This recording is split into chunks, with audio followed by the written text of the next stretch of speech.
齊姜霸葉雄，吞宋意驕容。燕恨積長久，風雲戰古龍。今日我哋嚟講下齊燕爭霸嘅故仔。喺戰國呢個詭異嘅大舞台上邊，齊國曾經係熠熠生輝嘅強國。時間去到第三任齊王，叫做齊閔王。呢個閔字比較特別啲嚇，左右結構，左邊係三點水，右邊呢就分上下兩部分，上邊係一個人民個民，下邊係一個日月個日。咁粵語呢個字呢，亦都係讀作閔嘅。咁呢個第三任嘅齊王叫齊閔王田地。當時呢，田地接手齊國嘅時候，齊國本身就已經國力雄厚，家底殷實。而佢在位嘅期間呢，更加就憑住齊國強大嘅實力，四處征戰，開疆拓土。喺一場一場激烈嘅外交同埋軍事博弈入邊，佢成功咁樣策劃同埋吞併咗宋國。咁而宋國嘅地理位置呢，係位居於中原嘅要衝，商業繁華，土地肥沃。呢一場勝利亦都令到齊國嘅版圖驟然擴大，財富同埋人口劇增。而且宋國滅亡之後呢，周邊嘅一啲小國亦都對齊國係心生畏懼，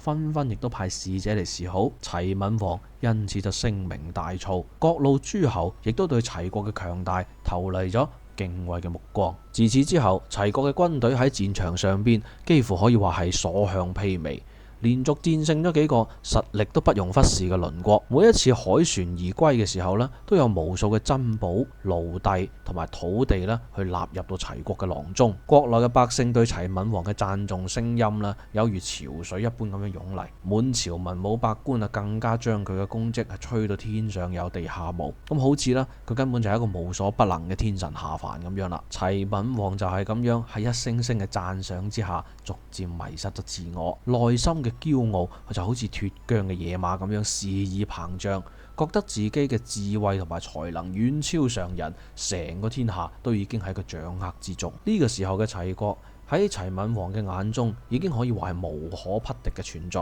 佢企喺宮殿嘅高台之上，俯瞰住佢自己嘅國土，心入邊就謀劃住更為之宏大嘅霸業。呢個就係進擊楚國，踏平三晉。甚至係將象徵天下共主嘅周天子亦都要趕落台，佢自己登上呢個至高無上嘅寶座。甚至乎有一次，佢個大臣叫做胡宣，指責佢荒唐亂嚟，齊閔王居然將胡宣押解到街市上面斬首。而另外一次，又有一位大臣叫做陳舉，就繼續規勸齊閔王睇都唔睇啊，亦都將陳舉綁到咗首都臨淄嘅東門進行遊街處決，簡直可以話係不可一世。但係喺齊國嘅北方，燕國呢邊呢，一直係對齊國懷住深深嘅恨意。因為啦，上幾集都講到，好多年前齊國亦都趁住燕國內亂嘅時候大舉進兵。咁燕國當時嘅國力衰微，根本係冇能力抵抗齊國呢個狼虎之師。咁齊國呢，就好似餓狼衝入羊群咁樣衝入燕國，燒殺搶掠，無惡不作。燕國嘅都城啊，亦都直接被攻破。無數嘅百姓慘遭屠戮，財物亦都被洗劫一空，甚至乎連燕國嘅宗廟亦都被褻瀆，珍貴嘅祭祀禮器亦都俾齊國搶走。呢個對於燕國嚟講，可以話係奇恥大辱。燕國皇室亦都被逼流亡，咁燕國嘅土地亦都喺齊軍嘅鐵蹄之下痛苦咁樣呻吟。後來去到第四任嘅燕王，叫做燕昭王，昭係司馬昭嘅昭，佢個名叫做姬平。咁燕昭王喺艱難當中登上皇位，佢親眼目睹住燕國嘅慘狀，心中嘅復仇火焰熊熊咁樣燃燒咗起身。自此之後呢，佢就立下重誓，一定要令到齊國血債血償。燕昭王佢深深咁知道啊，燕國想要復仇，首先就必須要自身強大。於是佢就廢寢忘餐，日夜思量，加強戰鬥訓練，亦都不辭勞苦咁樣去四處搜殺人才。佢亦都不惜攞出大量嘅官爵財富，咁就只係為咗招攬到真正有才能嘅人去在燕國一臂之力。當燕昭王聽到齊國嘅國君齊閔王越發驕橫，四處樹敵嘅時候，佢心入邊暗暗開心咗起身，因為佢覺得復仇嘅時候或者就已經靜悄悄咁嚟到啦。呢一日，佢就將樂毅秘密傳召入宮入邊，兩個人就喺密室入邊燭火搖曳，氣氛凝重。燕昭王緊緊咁樣握住拳頭，眼入邊充滿住仇恨同埋決心，低沉而堅定咁樣對住樂毅講：樂毅，如今齊國嘅齊閔王倒行逆施，天怒人怨，寡人覺得復仇嘅時機已經到啦。你意下如何？樂毅沉思咗片刻，慢慢咁樣就話啦：啟稟大王，齊國乃係昔日霸權之後，根基深厚，疆土遼闊，人口亦都眾多。以我哋燕國目前嘅實力，倘若單獨進攻，恐怕難以成功啊！如果要發動呢一場戰爭，最好就係同趙國、楚國、魏國結盟，共同出兵，咁樣先有勝算。燕昭王點咗點頭，認同佢嘅意見。佢亦都深深知道樂毅所言甚是，但係心中又有啲憂慮。但係其他諸侯願意同我哋結盟咩？萬一佢哋各懷鬼胎，我哋豈不是竹籃打水一場空？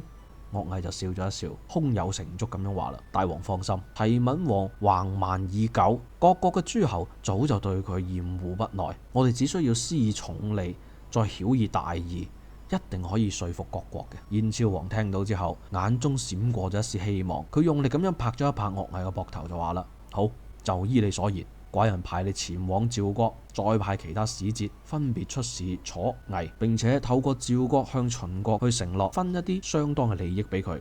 燕國嘅未來就睇呢一戰啊！樂毅領命而去，憑借住佢嘅智慧同埋口才，成功咁樣說服咗各國諸侯。各路諸侯一諗到齊閔王咁驕橫跋扈，紛紛響應，一拍即合。去到公元前284年，燕國集結咗舉國嘅兵力，任命樂毅為遠征軍最高統帥。趙國亦都任命樂毅兼任趙國嘅宰相，而秦國呢邊亦都派佢嘅將領叫做司離，司係斯文嘅司，離開個離。咁秦國亦都派呢支軍隊，亦都抵達咗，同埋趙、魏、韓三晉嘅軍隊一齊會合。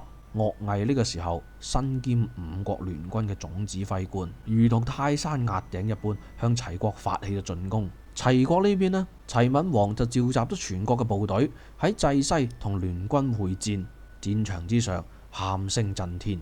齊軍雖然奮力抵抗，但係最終亦都難以抵擋五國聯軍嘅強大攻勢，大敗而逃。樂毅睇住節節敗退嘅齊軍，心入邊亦都開始諗住下一步嘅計劃。此時此刻，齊國雖敗，但係根基仍在。如果唔乘勝追擊，恐怕會生變故。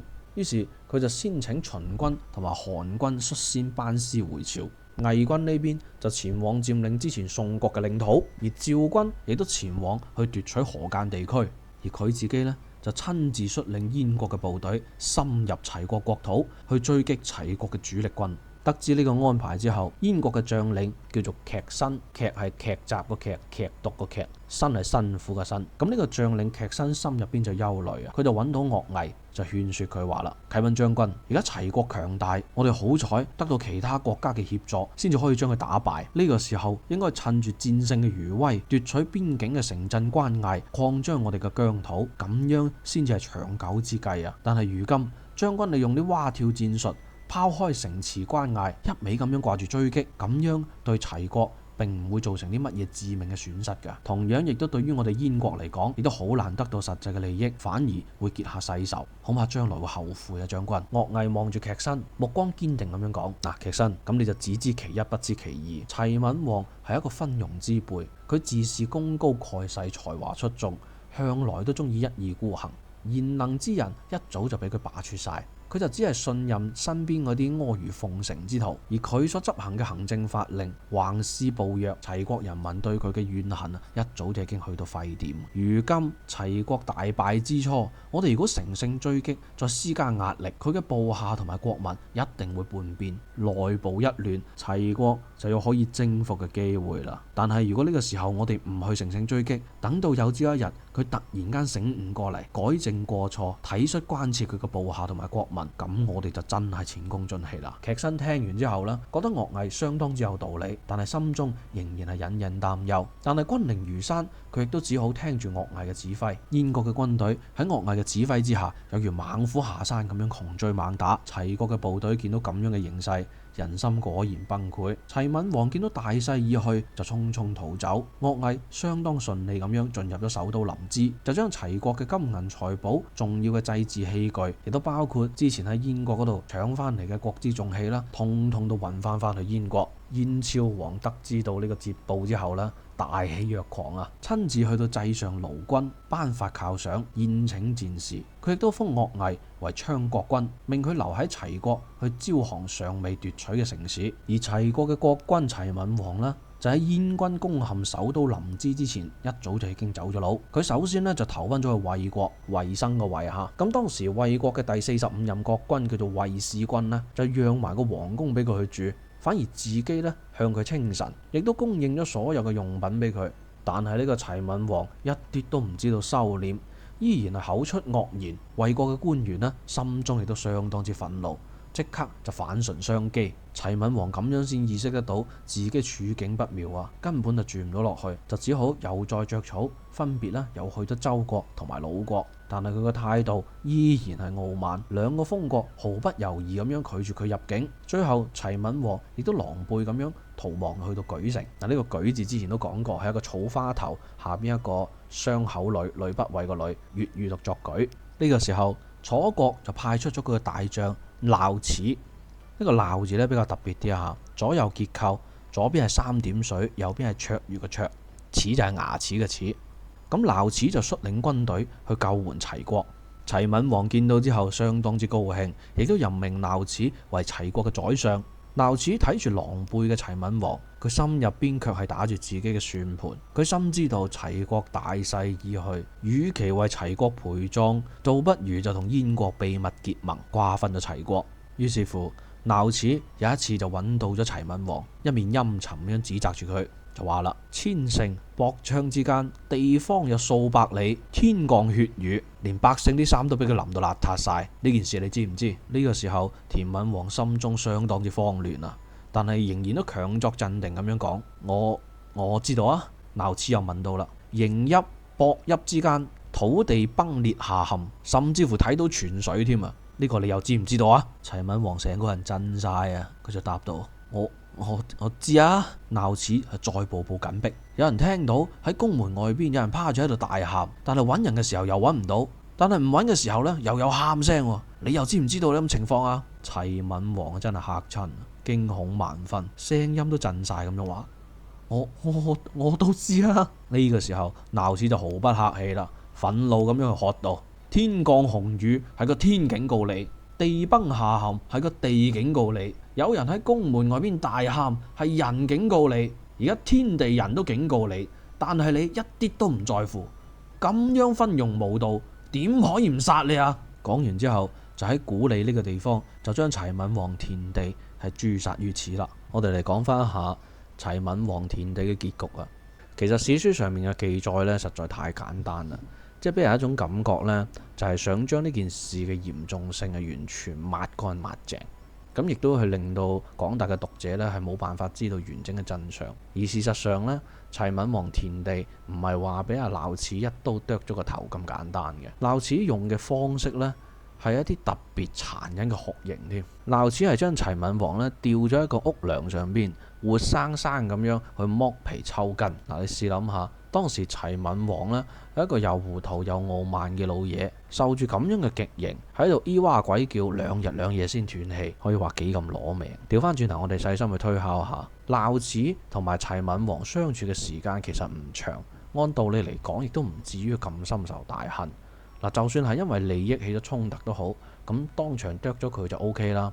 咁點解要咁下此毒手呢？更加唔好話係一個君主。就算係一個強盜，用咁殘忍嘅刑罰，即係亦都令大家唔係好理解，聽落嚟都心驚膽戰。有學者就認為啦，有一個解釋係講得通嘅。呢個呢，就係齊閔王嗰個又糊塗又傲慢嘅樣，實在就係令到鬧齒忍無可忍，先至激起咗鬧齒嘅殺心。話唔埋呢，鬧齒其實本身就想睇下，將佢吊喺上邊啊，去抽2嘢嘅時候，佢面口係點樣，即係純粹想羞辱下佢咁解嘅啫。關於呢件事，其實《資治通鑑》原文入邊寫嘅係鬧齒去數落齊閔王嘅時候，去問佢知唔知道嗰啲奇異情況嘅時候，咁齊閔王回答都係知道噶嘛。但係呢，喺《戰國策》入邊，齊閔王嘅回答呢就冚唪唥都係唔知嘅喎。咁我哋亦都唔知道司馬光點解要將齊閔王係由唔知道改成知道。咁反正咁樣一改啦，齊閔王嘅囂張跋扈啊，嗰啲氣焰呢就減弱咗唔少。嗱，你試諗下，當佢答唔知道嘅時候，好明顯就係冇諗過鬧子會對佢痛下殺手，所以至一問三不知。即係其實佢嘅意思就係話，阿齊閔王就會講：喂，我就係唔知㗎啦，咁點啊？你可以將我點啊？咁樣落嚟，呢一個黑人憎嘅氣息啊，真係躍然紙上啊！而齊閔王之前係俾衛國趕走啦，係因為佢根本就冇將衛國嘅國君啦係當咗一回事。咁而且對衛國嗰啲大臣士大夫呢，就更加好似當佢奴僕咁樣。咁啊，人哋頂唔順啦，咁啊斷咗佢供應，佢冇辦法先着草嘅啫。咁但係呢條友呢，好明顯啊，真係冇乜記性。去到魯國邊境嘅時候呢，仲要求魯國呢係用對待天子嘅禮節去招待佢，去服侍佢。而且佢仲要求魯國國君呢係要一早一晚去廚房去睇睇啲飯菜做得點樣啊，煮得好唔好食啊，仲要企喺台階下邊等住佢食飯。好啦，等佢食完啦，魯國嘅國君呢先至去忙自己嘅事。喂，佢咁搞法，魯國唔趕佢走就有鬼啦。咁啊好啦，去到周國嘅時候啦，咁啊正好呢，周國嘅國君呢就去世，咁齊閔王呢又要用天子嘅身份去吊喪，仲要呢係周國嘅新任國君去背對住棺材，企喺西面嘅台階上邊向北喊，而佢自己呢，就坐喺北面嘅祭壇嗰度，一邊接受新任國君嘅哭喪，另外一邊呢就要舉手表示慰問。咁樣周國頂唔順要趕佢扯都好合理啫。嗱，你話佢咁樣去逃亡上路，一早就已經國破家亡，未來係點，係生係死都唔知道啊！佢仲夠膽死去一味擺款去擺威風，後尾去到咗莒城，莒城點樣講都係屬於佢齊國自己嘅地盤。咁鬧齒又係佢自己任命嘅宰相，佢喺鬧齒面前肯定就係繼續擺住佢嗰副高高在上嘅樣，咁俾到鬧齒留下咗一個非常之唔好嘅印象。估計亦都係因為咁樣，鬧齒先至會對佢痛下殺手，要報復佢嘅啫。今期我哋嘅節目就講到呢度啦。